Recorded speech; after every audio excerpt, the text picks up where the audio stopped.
ആകാശവാണി. നമസ്കാരം. പ്രാദേശിക വാർത്തകൾ വായിക്കുന്നത് ഹക്കിം കൂട്ടായി.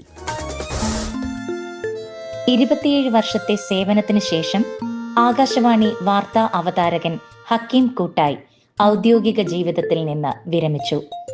1997 നവംബറിൽ ഡൽഹി ന്യൂസ് സർവീസസ് ഡിവിഷനിൽ മലയാളം വാർത്താ അവതാരകനായി സേവനം ആരംഭിച്ച ഹക്കീം കൂട്ടായി 2000 ഡിസംബറിലാണ് കോഴിക്കോട് നിലയത്തിൽ എത്തുന്നത്.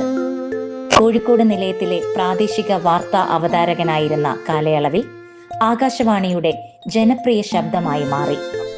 മലപ്പുറം തിരൂർ സ്വദേശിയായ ഹക്കീം ഏറ്റവും കൂടുതൽ കാലം സേവനമനുഷ്ഠിച്ചതും കോഴിക്കോട് നിലയത്തിലാണ്. ഈ പിരിയുന്ന സമയത്ത് ശ്രോതാക്കളുമായി ബന്ധം ഒഴിഞ്ഞു പോകുന്നു എന്നുള്ള ചെറിയൊരു വേദന എനിക്കെൻ്റെ മനസ്സിലുണ്ട്. എന്നെ സഹായിച്ച, നിർദ്ദേശങ്ങൾ നൽകിയ, എന്നെ തിരുത്തിയ എല്ലാ ശ്രോതാക്കൾക്കും ഞാൻ നന്ദി പറയുകയാണ്. എല്ലാവർക്കും എൻ്റെ സ്നേഹാശംസകൾ. മലയാളികൾക്കിടയിൽ ആകാശവാണി വാർത്തകളുടെ മുഖമായ ഹക്കീം കൂട്ടായിക്ക് നിറഞ്ഞ സ്നേഹത്തോടെ ആശംസകൾ.